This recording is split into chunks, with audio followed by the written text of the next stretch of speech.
Steve Jones here. I wanted to give you a year-end look at the real estate market and give you some insight into next year.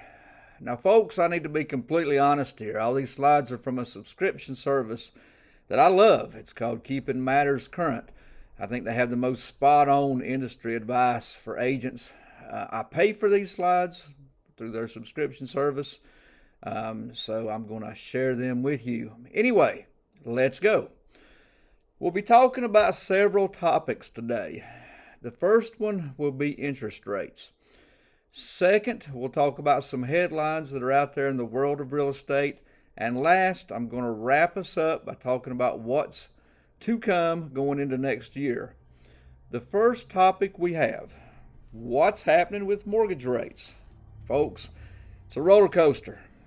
A quick fact, we've never been in a year where the interest rate, the average 30-year fixed rate, has doubled in 1 year, and it's been the fastest rise in mortgage rates since they started tracking those rates about 50 years ago.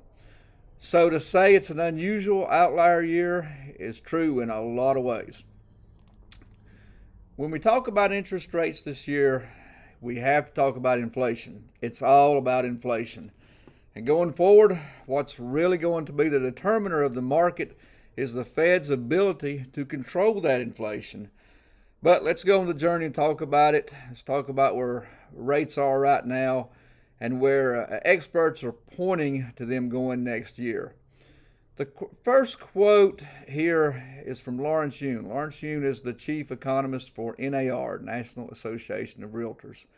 He says a return to a normal spread between the government borrowing rate and the home purchase borrowing rate will bring the 30-year mortgage rate down to around 6%. What he's talking about here is the 10-year Treasury rate. That's the government borrowing rate versus the 30-year fixed rate and the relationship between the two and the spread between those two. The image here describes what I'm trying to say. For almost 50 years, the 30-year mortgage rate has moved in unison with the 10-year Treasury yield. So if you wanted to know where mortgage rates were headed, you watch the 10-year Treasury yield and the spread between them. The average spread over that time was about 1.7%. So literally, you could take the 10-year Treasury, add 1.7, and roughly get the 30-year mortgage rate. So if that's the rule, why are the mortgage rates right now not at about 5.5%? Why is that spread much higher right now than it's been in the past? One, market volatility is driving rates higher, the chaos in the markets. And second, the investors that determine these rates, it's all investor driven, know that everybody that's buying and financing right now, well, they'll refinance these mortgages later on down the road. So they're going to charge a premium for that to make sure that it's worth their money. It's worth their time and investment. So that being said, what are experts saying about the rates going into 2023? Give you a couple here, a couple perspectives from people. Ali Wolf says this: the housing market is expected to face continued uncertainty heading into 2023 as consumers, financial markets, and policymakers work through their respective challenges in today's economy. What we're talking about here is the questions on the economy, questions on geopolitical events like the war in Ukraine. All that's causing uncertainty. So if those things can get eliminated or under control, the market will get more certain. Another one, Barry Habib, very well respected prognosticator, and this is from the MBS Highway. Because we see a slowdown and we see the inflation comparisons start to become more and more favorable, you'll start to see that inflation number move lower, lower, lower. As a result, mortgage rates should move similarly on a downward trajectory, probably giving us around 5 or below 5% within the next 6 months. Now, I don't think we're going to see 3s and 4s like we did in the past. Most likely we're going to be in the high 5s, low 6s, but no doubt we'll see more stabilization as things calm down. All right, mortgage rates. Let's move to the next topic. The news. Turn on the news. Most of the housing market information is doom and gloom. And my message on that would be, don't always trust the headlines without proper context. So I'll give you an example from, this was written by Diana Olick, and she published this as a tweet. Homeowners have lost $1.5 trillion in equity since May as home prices dropped. Well, now that's from a Black Knight study, so it's factually accurate.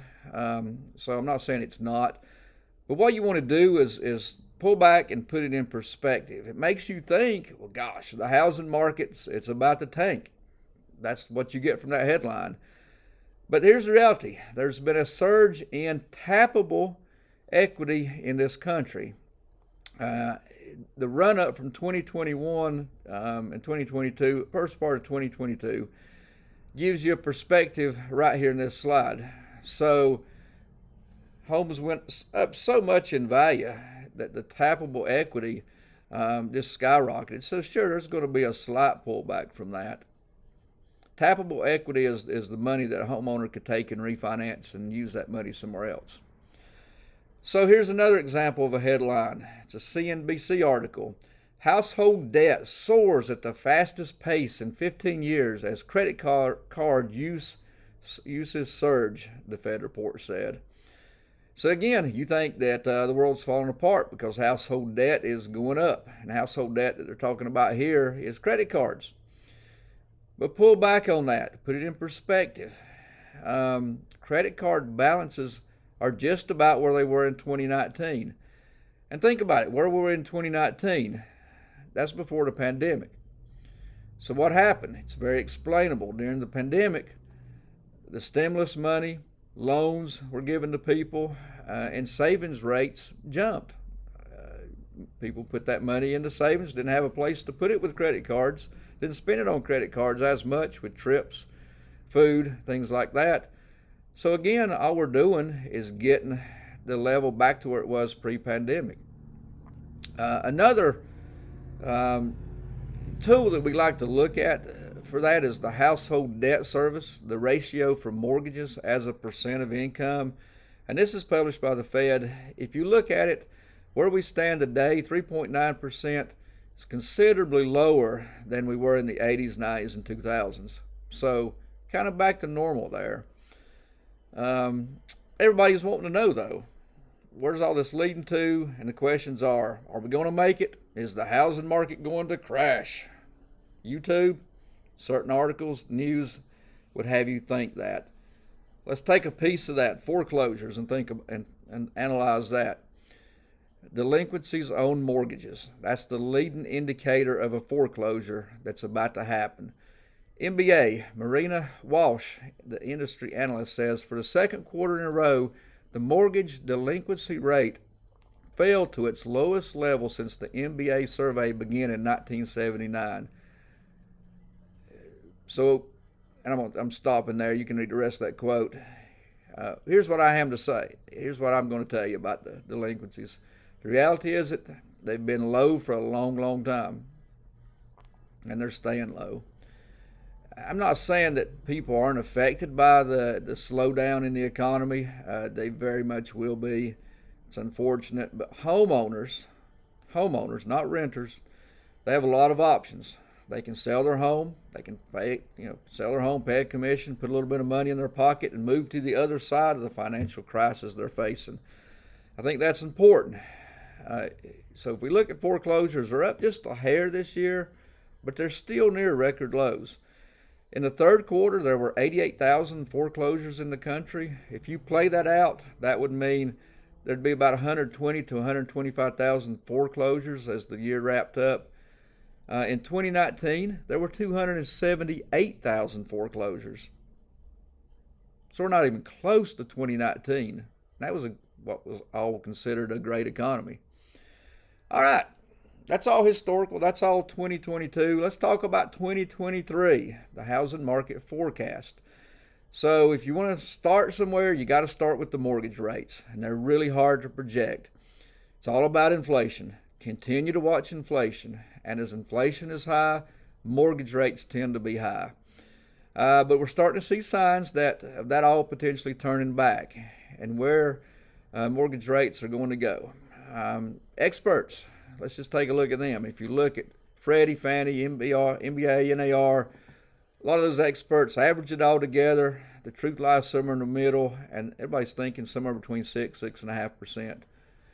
Possibly could tick down if inflation ticks down. But in reality, it's less about that number, and it's more about the market looking for stability, looking for mortgage rates to level out, to calm down. Whether it's somewhere between 5.5 or 6 and 6.5, the goal in my mind is for the rates to stabilize. We're not talking about the record lows that we saw the last few years, but we're not talking about those rapid accelerations either. So as inflation starts to turn, what we're looking for here is inflation to drive mortgage rates to stabilize. And that's realistically what the experts are saying now. It's all about inflation. Now, next, as we've seen inflation rise this year and as we've seen the rates tick up, that has impacted home sales. So let's talk about them a little bit and the projections for next year. Total home sales for this year, you can see that green bar right there. This is a combination of existing homes and new construction homes projected to end the year around 5.8 million homes. Now, coming off last year, that feels like a major slowdown, where it was roughly 6.9 million homes. And that's going to be significantly higher than where we are now. But if you take a step back and look at this graph that goes all the way back to 1999, we've not seen 5.8 million home sales in about 10 years, so that's low. So this is going to feel like a slowdown next year, and you may already be feeling some of that now. But if you've been in the business the last 5 to 10 years in real estate, you haven't seen a year like this recently. So coming off that high of 2020 and 2021, this year is going to feel a lot slower. So the projection for this year, 5.8 last year, the projection is, by all experts averaged out, is 5.1 million for 2023. 5.1 million home sales is definitely less than last year. But here's the thing. Experts tend to reproject that throughout the year. So they're making projections right now based on a lot of different things. Right now, inflation is still pretty high. Mortgage rates are still pretty high. All in all, though, we're still seeing a lot of demand, but not quite as high. A lot of buyer demand, but not quite as high. We're not seeing a lot of new listings. We're not seeing a lot of new construction. So clearly, the projections are going to be lower. But I think as we start to see that nod toward the Fed getting inflation under control, mortgage rates potentially coming down, as we start to see that, I anticipate that this number, 5.1 million sales, will actually start to tick up throughout next year. So it's not really a matter of if, it's more about when we start to see that activity really kick back in. I bet the experts will reproject these numbers. But we'll take a look maybe 3-4 months down the road. Home sales, total home sales. If we look ahead, some of the experts are breaking down total home sales for next year in the millions, anywhere from about 4.5 to 5.5 million homes. Again, the truth is somewhere in the middle. Just take a look at these slides. What I'm trying to tell you is projections around 5.1 million. So let's move on. So the next question becomes, what's going to tick it back up? What's going to cause more transactions? What's going to reinvigorate that number next year? And I think this quote from our old friend Lawrence Yun says it well. The upcoming months should see a return of buyers as mortgage rates appear to have already peaked and have been coming down since mid-November. So as we start to see inflation come under control, mortgage rates respond, we'll see more activity. Buyers are looking for stability and predictability in the market. So as that unfolds, we'll see more buyers in the market. That's a lot of talk about that. Home prices, next big topic of discussion. Let's talk about them. As we start to talk about next year, home prices are the big thing that everybody wants to know about. So let's walk through what some of the experts are saying there. I think this graph breaks down several of the leading experts. Most of the latest experts and forecasts are showing that home prices will appreciate just a little bit next year. Some saying they'll come down. Some are saying just a little bit. Some say flat. And this is a year-over-year appreciation for 2023 versus 2022. Again, context is the key. Look at all of them, average them out. If you look across the board, it says it's going to be roughly neutral or flat home price appreciation next year. The clarity and the truth is right there, I think. But think about it. We're coming off a year where some parts of the country had a 20% year-over-year home price appreciation. We're not going to have that going forward. But I don't think we're going to have massive declines. No one's calling for 10-20% home price depreciation. Nobody. It's all about supply and demand. The more buyers we have in the market, the more home prices will rise. That balance of more buyers than homes available, which is a reality, tends to put upward pressure on home prices.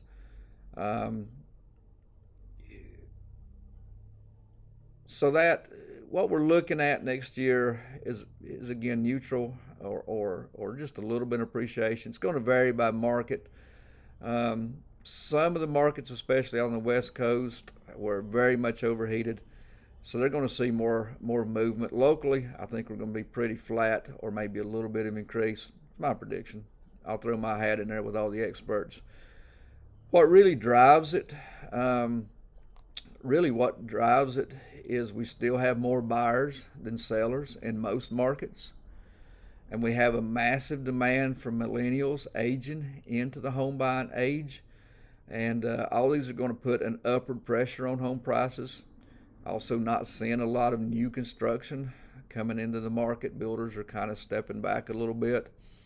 All those factors combined together and tells me that supply does not match demand. Talking about the demand here, throwing up this slide from Doug Duncan from Fannie Mae. From our perspective, the good news is that demographics remain favorable for housing. That's what I'm talking about. The population of the country, the home buying population of the country is increasing. The supply is diminishing. A lot of older homes on the market. Eventually they do wear out. New construction not coming in as much. So there's still a demand for people to buy homes. I think the real estate sector is pretty well positioned to help lead the economy out of what everybody's thinking will be a brief recession. I started talking at the beginning of this about inflation. The more we start to hear about inflation coming under control, that sparks a conversation about a potential recession. I'm talking about the dramatic efforts to curb inflation could lead to a recession. So I said the R word. Let's talk about it a little bit. And what does the recession, potential recession, mean for the housing market? Historically, a recession means mortgage rates come down. What happens as inflation lowers and mortgage rates come down? We see more buyers get back into the market. Again, that just kind of feeds on itself. More buyer demand, lower supply, and I think that will help the housing sector, could help pull the country out of a potential recession. Okay, I'll wrap this up. Long-winded, 20 minutes so far.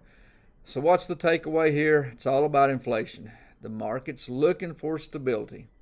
desperate for stability in 2023.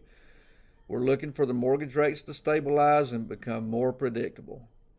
We're watching the economic drivers around us, and we're still seeing demographic demand that is going to drive the housing market. Thanks for hanging in there with me for 20 minutes. If you did, then you must really want to know what's going on. From my perspective, using these slides from Keeping Matters Current, thank you for hanging around 20 minutes. I do have more fascinating content from time to time, but if you hung around this long, you should definitely like and subscribe to my YouTube channel. Thank you much. Have a great 2023.